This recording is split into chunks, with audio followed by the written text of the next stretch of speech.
सभी को नमस्कार। लास्ट क्लास में अपन हृदय को लेकर चर्चा कर रहे थे।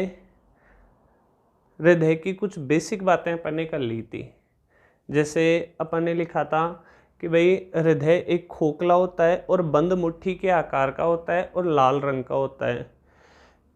हृदय के चारों ओर दोहरी भित्ति पाई जाती है। इस दोहरी भित्ति को कहते हैं हृदय आवरण, और इस हृदय आवरण में द्रव्य भरा रहता है जिसे कहते हैं हृदय आवरण द्रव्य। समझ गए बात।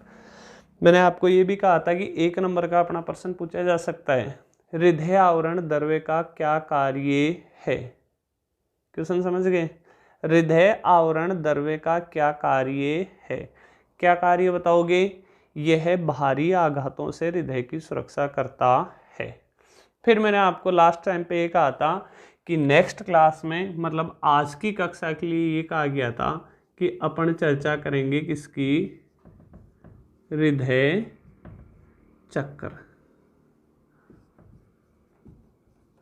Cardiac cycle. अब देखो कार्डियक साइकिल या हृदय चक्र क्या होता है, इसको समझना बहुत इंपॉर्टेंट है। हृदय के बारे में अगर सबसे अच्छा कोई क्वेश्चन बनता है तो हृदय चक्र का ही बनता है।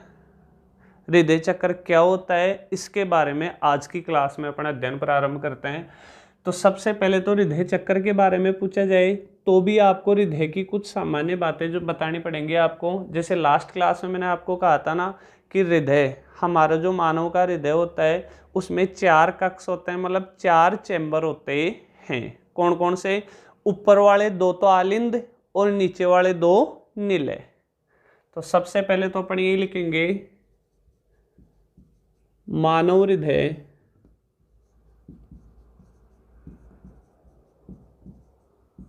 में 4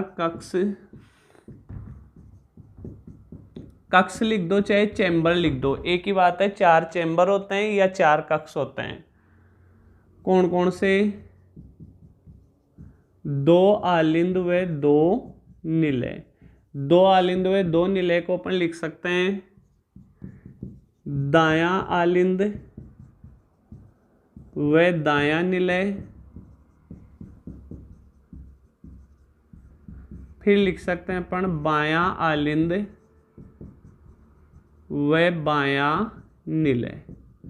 देखो ये चर्चा तो जो पहला पॉइंट लिखा है ना, इसकी चर्चा अपने लास्ट क्लास में भी हो चुकी थी, तो इसमें तो किसी को कोई दिक्कत नहीं होनी चाहिए। अब आगे सुनना, होता क्या है, ये जैसे मानव हार्ट है, हृदय है, कितने चैम्बर बना दिए अपन ने, 4 चैम्बर बना दिए। ऊपर वाले 2 तो क्या कहलाएंगे, आलिंद कहलाएंगे, नीचे वाले 2 निलय कहलाएंगे। समझ गए बात। अब ये आलिंद है, ये आलिंद है। अब आलिंद आलिंद है तो ये इधर वाला तो है दायां, इधर वाला है बायां, तो इसे तो कहेंगे अपन दायां आलिंद। शॉर्ट में लिख रहा हूं, इसे कहेंगे अपन क्या, बायां आलिंद। नीचे वाले 2 क्या हैं, निलय हैं, इसे कहेंगे अपन क्या, दायां निलय। इसे कहेंगे अपन क्या, बायां निलय। क्योंकि अगर मैं अब आपके सामने खड़ा हूं, इस हार्ट को यहाँ से उठा के अगर डायरेक्ट मैं यहाँ मेरे हार्ट के ऊपर लगाऊं तो ये तो मेरा दाहिना हाथ होगा, दाईं साइड है, ये तो मेरी राइट साइड है, और ये मेरी लेफ्ट साइड या बायां साइड है। तो ये इधर वाला दायां, इधर वाला बायां। समझ गए बात। अब देखो, दाएं आलिंद से रक्त आता है दाएं निलय में, इसका मतलब इन दोनों के बीच कोई ना कोई तो गेट होना चाहिए ना, कपाट होना चाहिए, कोई ना कोई दरवाजा होगा, तभी तो इसमें से इसमें रक्त आएगा। बायां आलिंद का रक्त आता है किसमें, बाएं निलय में, तो इसका मतलब इन दोनों के बीच भी कोई तो गेट होगा। इन दोनों के बीच तो ये लो, अपन मान लेते हैं कितने गेट पाए जाते हैं, 3 गेट पाए जाते हैं, 3 कपाट पाए जाते हैं। इन दोनों के बीच 2 कपाट पाए जाते हैं, ये लो। दाएं आलिंद व दाएं निलय के मध्य जो कपाट पाए जाते हैं उसे कहते हैं क्या, त्रिवलनीय कपाट। त्रिवलनीय कपाट भी कह सकते हैं अपन, या अपन इसे ट्राइकस्पिड वाल्व भी कह सकते हैं। समझ गए बात। दूसरा जो पॉइंट है ना, इसमें अपन यही लिखेंगे, दाएं आलिंद व दाएं निलय के मध्य जो कपाट पाया जाता है उसे त्रिवलनीय कपाट या ट्राइकस्पिड वाल्व कहते हैं। बाएं आलिंद व बाएं निलय के मध्य जो कपाट पाया जाता है उसे कहते हैं क्या? द्विवलनीय कपाट, या द्विवलनीय कपाट को अपन क्या कह सकते हैं? Bicuspid valve.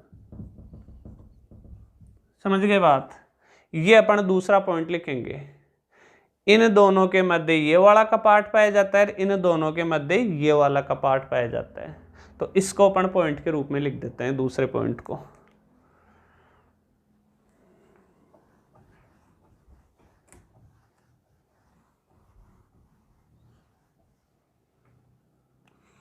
तो इसमें आप लिखना दाएं आलिंद व दाएं निलय के मध्य के कपाट को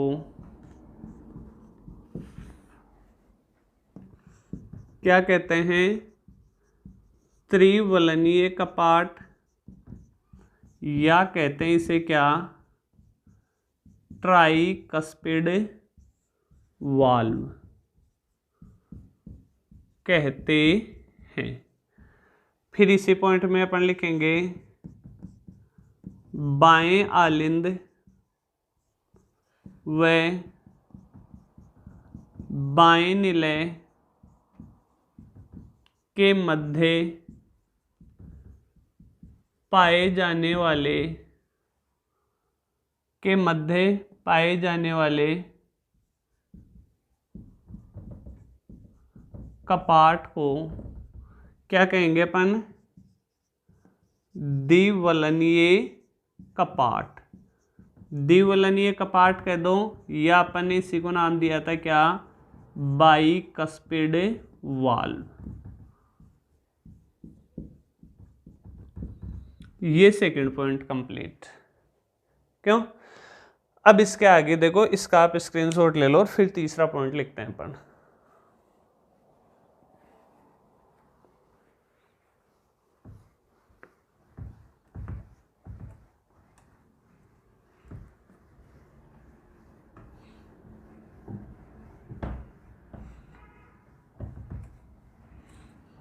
अब तीसरा पॉइंट समझना, ये हृदय चक्र का तीसरा पॉइंट लिखूंगा, एक बार इसको कंप्लीट ही मिटाना पड़ेगा, बोर्ड पे थोड़ी खाली जगह चाहिए अपने को।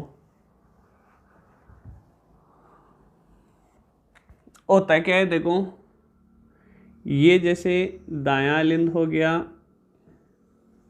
ये बायां आलिंद हो गया, ये दायां निलय हो गया और ये बायां निलय हो गया। क्यों? अब होता क्या है कि हमारे शरीर में ये तो हार्ट हो गया, हार्ट के हृदय के चारों ओर तो ये पूरा शरीर ही शरीर है, ये हृदय इसके चारों ओर पूरा शरीर ही शरीर है। क्यों? हमारे शरीर का जो अशुद्ध रक्त होता है, पहले तो वो कुछ बातें लिख देते हैं। इसको तो अपन ने नाम दिया था क्या? दायां आलिंद। इसको नाम दिया था अपन ने दायां निलय। इसको नाम दिया था अपन ने बायां आलिंद, और इसको नाम दिया था अपन ने क्या? बायां निलय। इन दोनों के बीच में पाया जाता है क्या? त्रिवलनीय कपाट। इन दोनों के बीच में पाया जाता है क्या? द्विवलनीय कपाट। होता क्या है, ये एक रक्त नलिका आ रही है जिसमें रक्त आएगा। रक्त नलिका मतलब इसमें से बहता हुआ रक्त कहाँ प्रवेश करेगा? अपने हृदय में प्रवेश करेगा। हृदय के भी कौन से हिस्से में प्रवेश करेगा? दाएं आलिंद वाले हिस्से में प्रवेश करेगा। अब ध्यान रखना, वास्तव में जो हृदय चक्कर होता है ना, वो अभी आएगा। शुरू के 2 पॉइंट तो बहुत नॉर्मल पॉइंट थे। हृदय चक्कर बहुत ही इंपॉर्टेंट पर्सन बनता है। ये हृदय चक्कर का वर्णन करो। मानव हृदय के बारे में सबसे अच्छा प्रश्न भी यही बनता है। इसको ढंग से समझ लेना, थोड़ा टिपिकल जरूर है लेकिन मन लगा के समझोगे तो कोई दिक्कत नहीं है, आसानी से आप लोगों को समझ में आ जाएगा। होता क्या है, ये इस रक्त नलिका को अपन नाम देंगे क्या, महाशिरा। हमारे शरीर का जो भी अशुद्ध रक्त है वो अशुद्ध रक्त महाशिरा के माध्यम से प्रवेश करेगा। हृदय के कौन से भाग में प्रवेश करेगा अशुद्ध रक्त, दाएं आलिंद में। समझ गए बात। दायां आलिंद जब रक्त का पूरा भर जाता है तो रक्त का ये जब भर जाएगा तो फिर ये कपाट खुलते हैं। कौन से कपाट, त्रिवलनीय कपाट खुलते हैं और पूरा का पूरा रक्त किस में आ जाता है, दाएं निलय में आ जाता है। फिर ये कपाट तो हो गए बंद। फिर दाएं निलय में होता है संकुचन, मतलब सिकुड़ता है। कौन सा निलय, दायां निलय। दाएं निलय में जब संकुचन होगा तो बताओ दाएं निलय से रक्त वापस बाहर निकलेगा कि नहीं निकलेगा। अभी तक अपन बात करें केवल अशुद्ध रक्त की। अशुद्ध रक्त आया हमारे शरीर से, आया किसके माध्यम से, महाशिरा के माध्यम से। आया किसमें, दायां आलिंद में। जैसे ही दायां आलिंद पूरा भर जाएगा ये त्रिवलनीय कपाट खुल जाते हैं, ये रक्त आ गया दाएं निलय में। फिर दाएं निलय में संकुचन होता है तो यह अशुद्ध रक्त इस पाइपलाइन को या इस रक्त जो वाहिका है, इस रक्त नलिका को बोलते हैं अपन क्या, फुफ्फुसीय धमनी।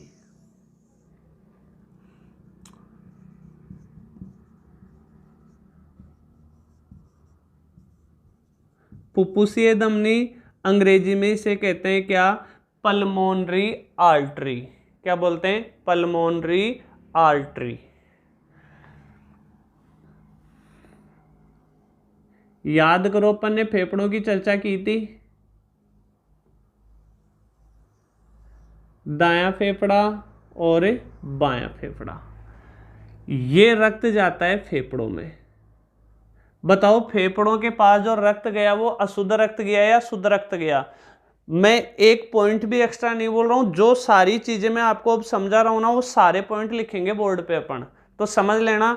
और मानव हृदय का ये चित्र केवल समझाने के लिए बना रहा हूं आपके सामने। फिर वास्तव में अगर चित्र अगर अपने से पूछ लिया जाए ना कि मानव हृदय का नामांकित चित्र बनाइए, तो ये नहीं बनाना है अपने को, वो अपन बाद में देखेंगे, पहले ये समझ लो। फुफ्फुसीय धमनी के माध्यम से यह अशुद्ध रक्त कहाँ चला गया, फेफड़ों में। अब बताओ आप लोग कि भाई हमारे शरीर के अशुद्ध रक्त को शुद्ध करने का कार्य कौन करता है, फेफड़े करते हैं। कैसे करते हैं, क्योंकि फेफड़े में अपने को पता हो तो ऑक्सीजन रहती है, ऑक्सीजन फेफड़ों में रहती है। और जैसे ही इस ब्लड में ऑक्सीजन मिलती है तो यह ब्लड कैसा हो जाता है, शुद्ध हो जाता है। इसका मतलब ब्लड को शुद्ध करने का कार्य कौन करता है, फेफड़े करते हैं। समझ गए बात। अब फेफड़ों में रक्त शुद्ध हो गया। अब शुद्ध रक्त, अब फेफड़ों से जब रक्त वापस बाहर निकलेगा तो अशुद्ध नहीं होगा। अब रक्त कैसा हो गया, शुद्ध हो गया। यह शुद्ध रक्त आएगा कहाँ, बाएं आलिंद में। और जिस रक्त नलिका के माध्यम से आएगा उस रक्त नलिका को कहते हैं क्या, फुफ्फुसीय शिरा।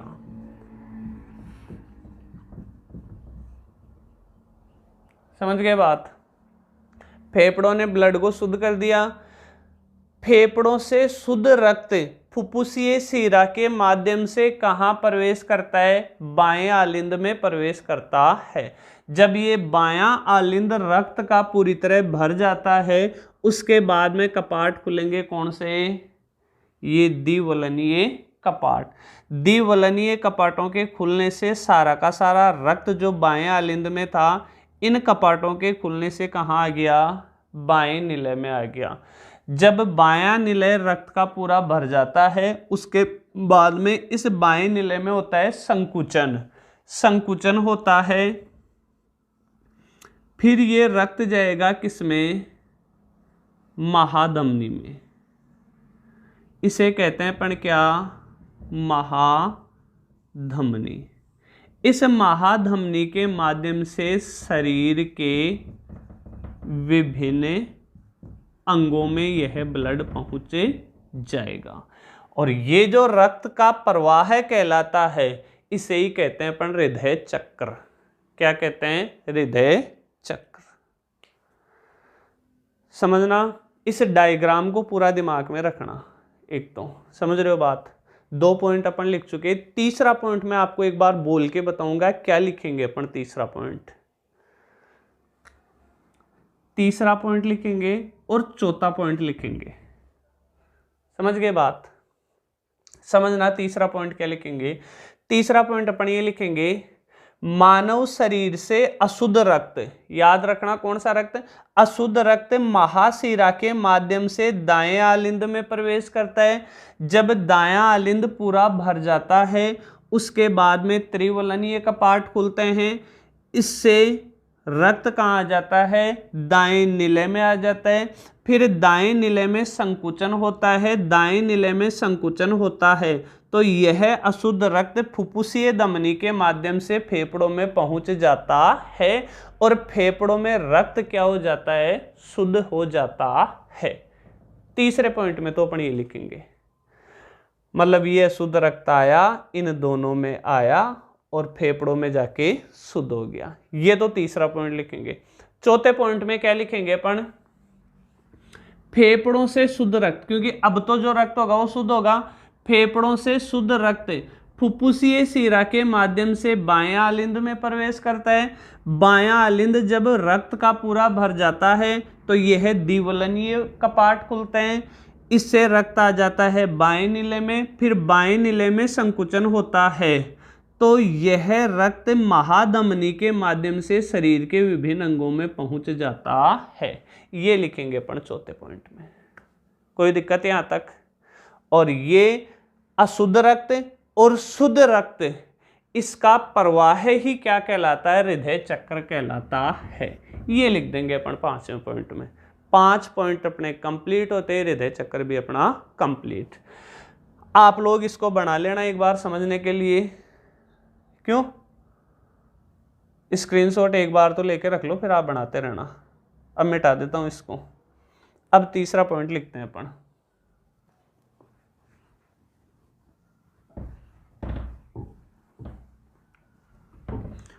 मानते हैं थोड़ा ये टिपिकल जरूर है हृदय चक्र वाला पोर्शन, लेकिन फिर भी इसको छोड़ मत देना, क्योंकि एग्जाम की दृष्टिकोण से काफ़ी महत्वपूर्ण है। हृदय चक्र का प्रश्न पूछा जा सकता है और ये प्रश्न बनता रहता है। अब तीसरा पॉइंट देखना, शरीर से अशुद्ध रक्त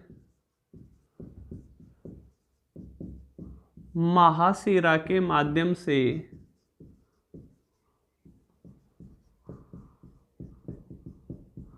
दाएं आलिंद में प्रवेश करता है।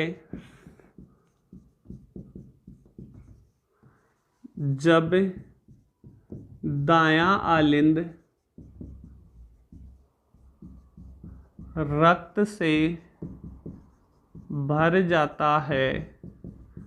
अब तो दाईं तरफ कौन से कपाट होंगे? त्रिवलनीय कपाट। तो त्रिवलनीय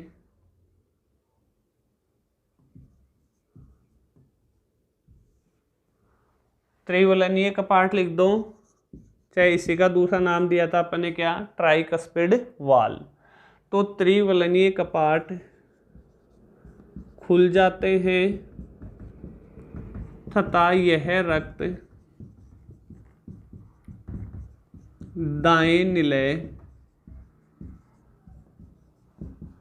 में भर जाता है।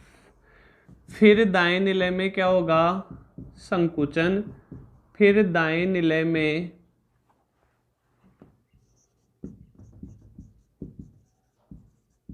संकुचन होता है, जिससे यह अशुद्ध रक्त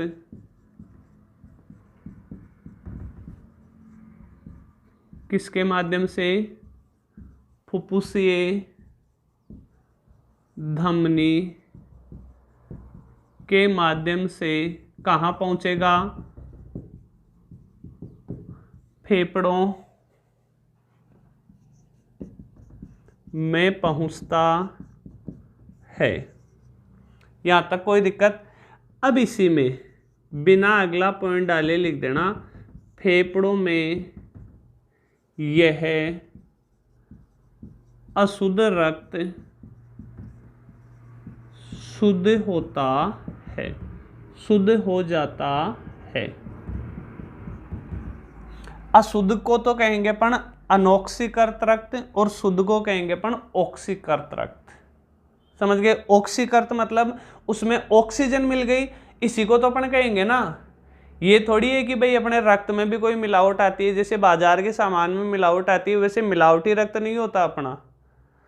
बस ये होता है अशुद्ध रक्त तो मतलब उसमें ऑक्सीजन नहीं है, कार्बन डाइऑक्साइड है, और शुद्ध रक्त मतलब उसमें ऑक्सीजन मिल गई। और ऑक्सीजन कहाँ जाके मिलेगी रक्त में? फेफड़ों में, क्योंकि ऑक्सीजन कहाँ मौजूद रहेगी? अपन जो श्वसन लेते हैं वो फेफड़ों में, फेफड़ों तक लेते हैं।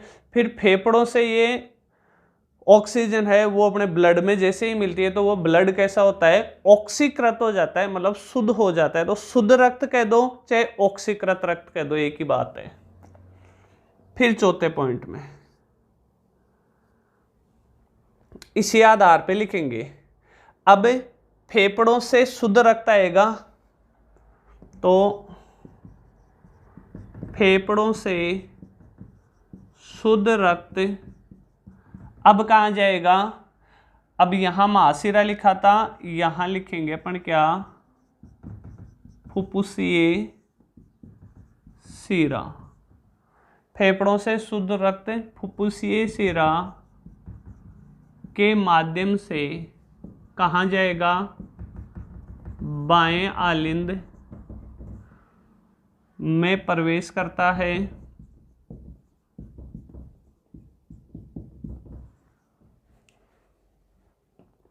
जब बायां आलिंद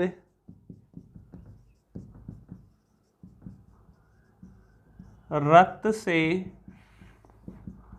भर जाता है तो अब कौन से कपाट होंगे? द्विवलनीय कपाट। कौन से कपाट? द्विवलनीय कपाट खुल जाते हैं तथा यह रक्त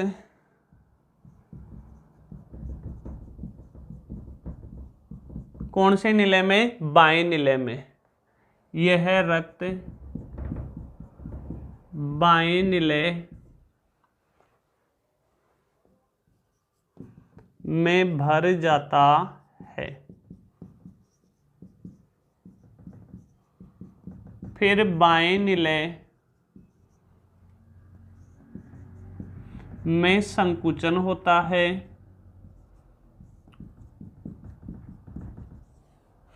बाएं निलय में संकुचन होता है जिससे यह शुद्ध रक्त, लैंग्वेज ज़्यादा चेंज ना रहे इसलिए याद करने में सुविधा रहे, इसलिए इसी लैंग्वेज के आधार पे ये लैंग्वेज लिख रहा हूँ, जिससे यह शुद्ध रक्त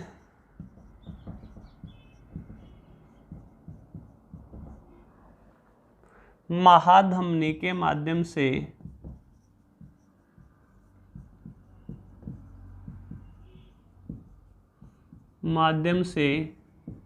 शरीर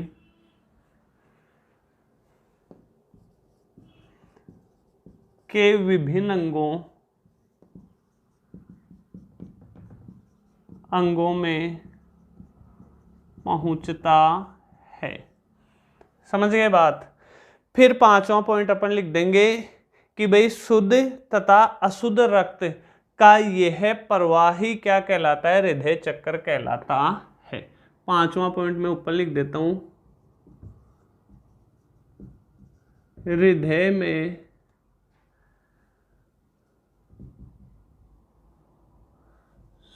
अशुद्ध रक्त, पहले कौन सा रक्त लिया था अपन ने?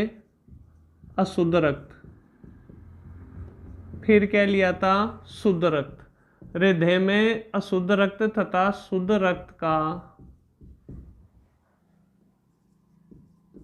यह प्रवाह ही हृदय चक्र कहलाता है। ये लो हृदय चक्र के 5 पॉइंट कंप्लीट। जब तक याद ना हो तब तक इसका पीछा छोड़ना मत। ये नहीं है कि यार ये तो थोड़ा सा टफ है तो इसको छोड़ दें। एक बार पढ़ोगे हो सकता है थोड़ा कम समझ में आए, दूसरी बार पढ़ोगे तो लगभग समझ में आ जाएगा। उसके बाद में आप लोग इसकी प्रैक्टिस करना। समझ गए बात। हृदय चक्र अपना कंप्लीट हो चुका है। थोड़ा साइड में हट जाता हूँ और इसका स्क्रीनशॉट ले लो और फिर आगे चर्चा करते हैं अपन। चलो अब हृदय का चित्र देखते हैं अपन। वो जो चित्र बनाया था हृदय का और फेफड़ों का, ऐसा आता नहीं, क्योंकि पूरा हृदय जो अपने को सामने से दिखाई देता है ना, अगर इसको अपन ऊपर वाले पोर्शन को उठाएं, हार्ट को देखें तो हृदय कैसा दिखाई देता है, वो अपने को चित्र बनाना है।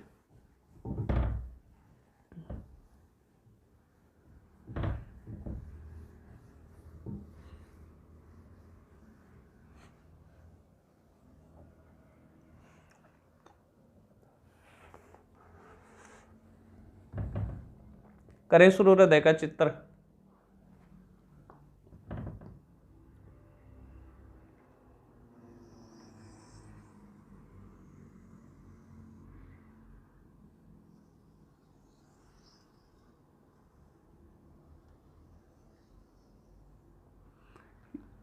ये जो जिसे अपन महाशिरा नाम देंगे, अब यहाँ अपने को दिखाई नहीं देती, फिर नीचे ऐसी की ऐसी दिखाई देती है।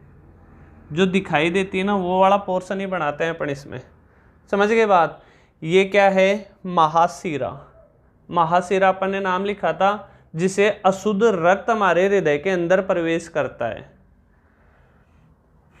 फिर आप एक बना देना इधर बीच में,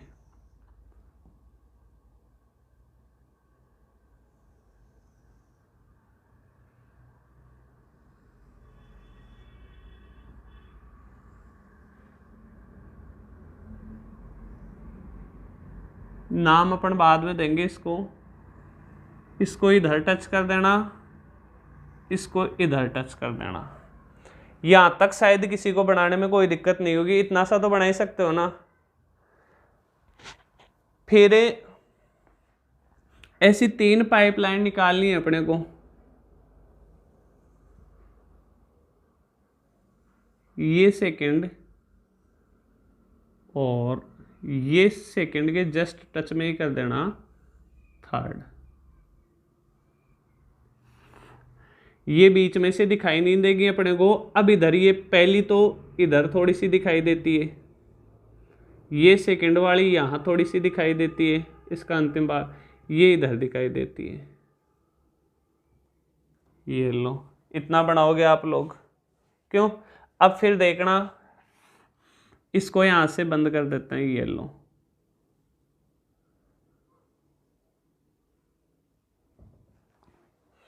फिर अपन ऊपर वाला थोड़ा पोर्शन बनाते हैं।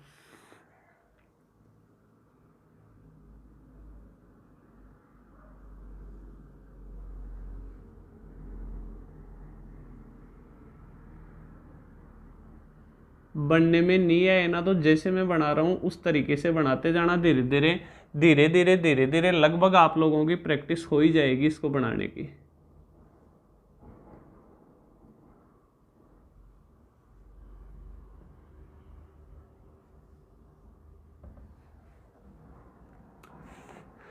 फिर ये जो पाइपलाइन आ रही है ना, पाइपलाइन इसको हालांकि महाशिरा बोलते हैं, लेकिन अपन ये मतलब ऐसा लगे कि हाँ भाई ये नीचे तक जा रही, इसलिए बीच में 2 वाल्व अपन ने बना दिए। फिर क्या करोगे, यहां तक देखो बहुत आसान काम हुआ है अपना, ज्यादा टिपिकल नहीं है ये चित्र।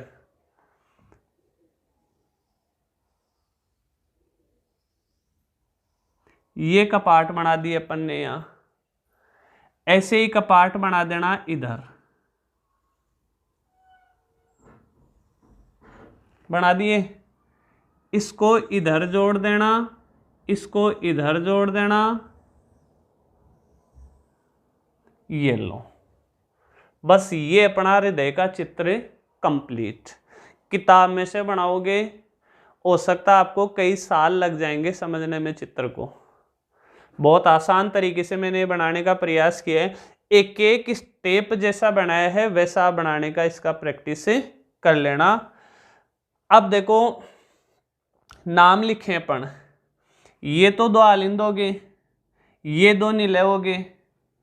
इधर वाले पता है अपने को, दायां आलिंद दायां निलय, बायां आलिंद बायां निलय। यहां क्या लिखेंगे अपन, दायां आलिंद। यहां क्या लिखेंगे अपन, दायां निलय। चित्र के बीच में ही लिख देना, इतनी जगह तो अपने को मिलेगी लिखने के लिए। इसे क्या कहेंगे अपन, बायां आलिंद। इसे क्या कहेंगे अपन, बायां निलय। कोई दिक्कत? अब फिर मैंने आपको ये भी बताया था कि दायां आलिंद और बायां निलय के मध्य जो कपाट पाए जाते हैं उसे क्या कहते हैं, त्रिवलनीय कपाट। तो इसको नाम दे देना आप क्या, त्रिवलनीय कपाट। बायां आलिंद और बाएं निलय के मध्य जो कपाट पाया जाता है उसे क्या कहेंगे अपन, द्विवलनीय कपाट। सही है। फिर कुछ नाम देंगे, इसे तो अपन नाम देते हैं क्या, महाशिरा। इसे तो क्या कहते हैं अपन, महाशिरा। ये जो ऊपर वाली जा रही है इसे कहेंगे अपन महाधमनी। ये तीनों महाधमनी के हिस्से हैं, इसे क्या कहेंगे अपन,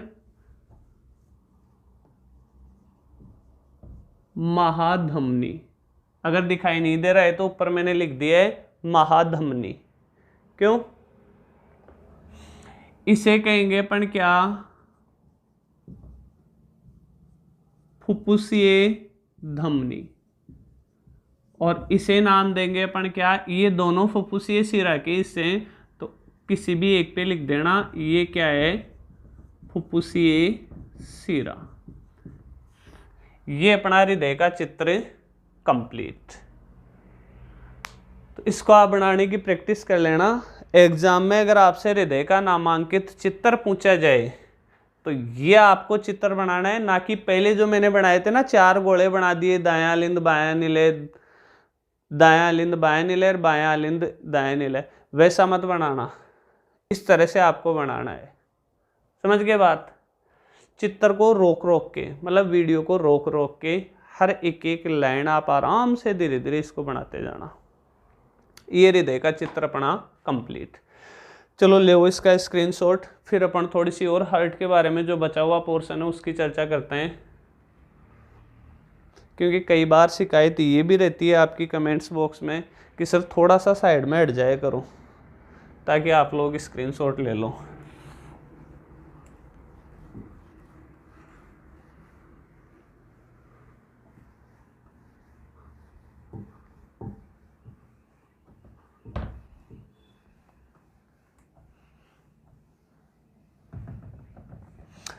अब अपन थोड़ा सा और आगे इसमें कुछ दे रखा है, द्विसंचरण या दोहरा परिसंचरण, ये देख लेते हैं अपन। द्विसंचरण या दोहरा परिसंचरण, ये क्या होता है? बहुत आसान है। देखो अब तक अपन ने जो हृदय के बारे में, हृदय चक्र के बारे में पढ़ा ना, उसके आधार पर ही अपने को ये आंसर देना है। ये तो अपने को पता चल गया कि हमारे हृदय में रक्त का प्रवाह 2 बार होता है। 2 बार कैसे? इधर दाहिनी तरफ तो अशुद्ध रक्त, दाहिनी तरफ तो अशुद्ध रक्त बहता है और बाईं तरफ शुद्ध रक्त बहता है। तो बताओ, हृदय से होकर एक बार तो शरीर से हृदय में अशुद्ध रक्त आया और एक बार फेफड़ों से हृदय में शुद्ध रक्त आया, तो हृदय में रक्त का 2 बार संचरण हुआ कि नहीं हुआ, इसे ही क्या कहते हैं अपन, द्विसंचरण या दोहरा परिसंचरण। अब आप अपने हिसाब से कैसे भी इसका उत्तर लिख सकते हो। ये तो अपने को पता चली गया ना कि हाँ भाई हृदय में रक्त 2 बार आता है, एक बार अशुद्ध रक्त आता है, एक बार शुद्ध रक्त आता है। तो अपन लिखते हैं मानव हृदय में रक्त का 2 बार संचरण होता है। कैसे? एक बार शरीर से अशुद्ध रक्त आता है, एक बार फेफड़ों से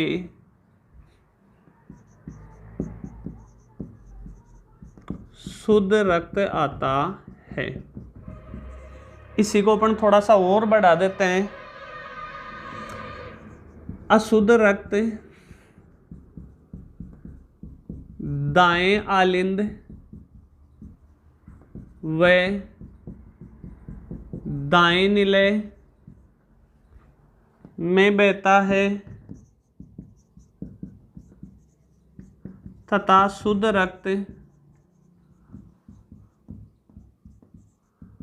बाएं आलिंद व बाएं निलय में बहता है।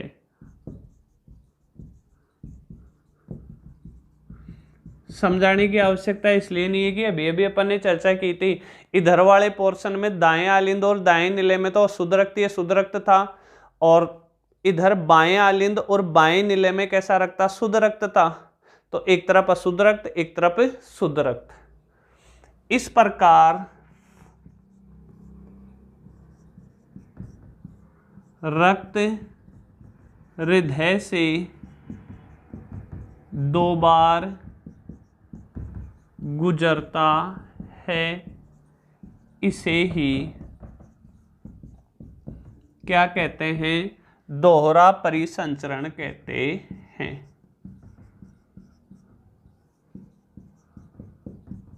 ये लो दोहरा परिसंचरण या द्विसंचरण कंप्लीट।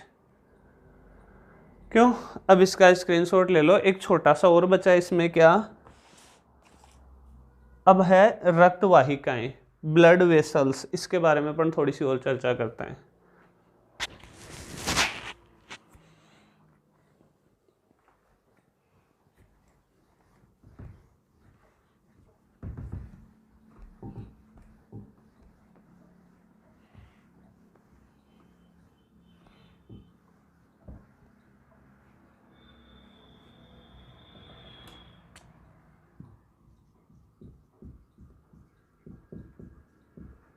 रक्त वाहिकाएं या ब्लड वेसल्स 2 प्रकार की होती हैं। अगर रक्त वाहिकाओं के बारे में पूछा जाए तो आपको तो डायग्राम बनाना है, डायग्राम के माध्यम से समझाना है। एक तरफ अपन धमनी की चर्चा करेंगे, एक तरफ अपन सीरा की चर्चा करेंगे। होता क्या है, देखो हमारे शरीर में जो रक्त वाहिकाएं आती हैं, जिसे अपन सामान्य भाषा में रक्त नलिका भी कह सकते हैं। ये जो नस दिखाई दे रही है ना, कभी मुट्ठी बंद करके देखना। डॉक्टर जब इंजेक्शन लगाता है ना तो मुट्ठी बढ़िया तरीके से बंद करवाता है ताकि उसको ये रक्त नलिकाएं दिखाई दे जाए, और इन रक्त नलिकाओं में वो इंजेक्शन लगाता है ताकि इंजेक्शन में जो भी द्रव्य है वो इस रक्त के माध्यम से अपने शरीर में चला जाए। तो ये रक्त नलिकाएं हैं जो अपने को दिखाई दे रही हैं। पैरों में कभी देखना, पैरों में भी अपने को रक्त नलिकाएं दिखाई दे जाती हैं। तो ऊपर जो अपने को दिखाई दे रही ना, ये तो आती हैं पतली रक्त नलिकाएं, जो तो होती हैं सीरा, और जो दिखाई नहीं देती शरीर की गहराई में स्थित होती हैं वो थोड़ी मोटी होती हैं। वो रक्त वाहिकाएं या रक्त नलिकाएं क्या कहलाती हैं, धमनी कहलाती हैं। दोनों में अंतर क्या है, इन सिराओं में तो अशुद्ध रक्त बहता है और इन धमनियों में शुद्ध रक्त बहता है। तो दोनों में अंतर।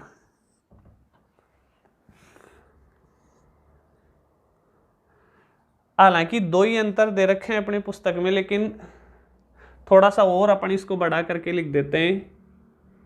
ये गहराई में स्थित होती है।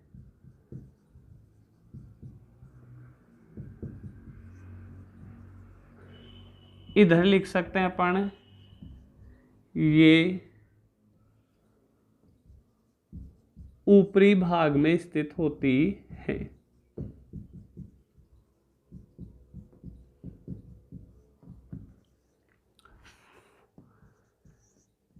ये मोटी होती हैं और ये पतली होती है। सामान्य सा अंतर अपन ये देख लेते हैं इसमें, ये कैसी होती है, ये पतली होती है। फिर मेन अंतर जो है ना, ये तो तुम्हें याद, पहला दूसरा तो सामान्य सा अंतर जो नॉर्मल थे इसलिए मैंने लिख दिया, वरना इतने ज्यादा महत्वपूर्ण नहीं। अब ये सुना, ये महत्वपूर्ण है, इनमें शुद्ध रक्त, और शुद्ध रक्त मैंने कहा था, शुद्ध रक्त किसे कहते हैं, जिसमें ऑक्सीजन मिल चुकी है वो तो शुद्ध रक्त कहलाएगा। ऑक्सीजन मिलना मतलब ऑक्सीकर्त। शुद्ध रक्त को ही क्या कहेंगे अपन, ऑक्सीकर्त कह दो चाहे ऑक्सीजनित कह दो, ऑक्सीजनित रक्त।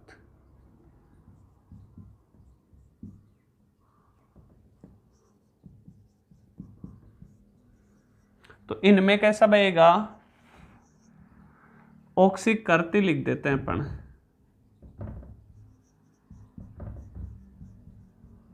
अगर ज्यादा आपको आसान वर्ड ऑक्सीजनित लगे तो वो भी लिख सकते हो।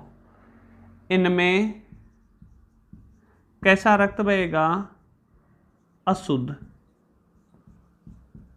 और अशुद्ध को क्या कहेंगे अपन, अनऑक्सीकृत रक्त। मतलब ऐसा रक्त जिसमें कार्बन डाइऑक्साइड मिली है, CO2 मिली हुई है, बहता है।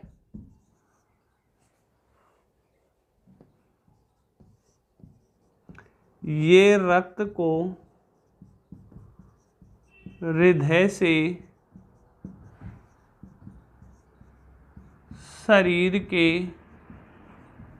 विभिन्न अंगों तक ले जाती हैं। जो धमनियां हैं ना, वो तो हृदय से, हमारा जो से हृदय में शुद्ध हो गया रक्त, उसको फिर शरीर के विभिन्न अंगों तक पहुंचाती हैं। और ये शिराएं क्या करती हैं, विभिन्न अंगों से अशुद्ध रक्त को हृदय तक पहुंचाती हैं। तो इसमें लिख देंगे अपन, ये रक्त को शरीर के विभिन्न अंगों से हृदय तक लाती है। ये धमनियों और शिराओं में क्या हो गया, अंतर हो गया। अब आप इसका स्क्रीनशॉट ले लेना, और अपनी जो नेक्स्ट क्लास होगी उसमें अपना अगला टॉपिक दे रखा है क्या, उत्सर्जन तंत्र। तो नेक्स्ट क्लास में अपन, हृदय वाला टॉपिक तो अपना कंप्लीट हो चुका है, उत्सर्जन तंत्र के बारे में अपन चर्चा कर लेंगे। तो आज की क्लास में इतना सफिशिएंट है। सभी को धन्यवाद। जय हिंद, जय भारत।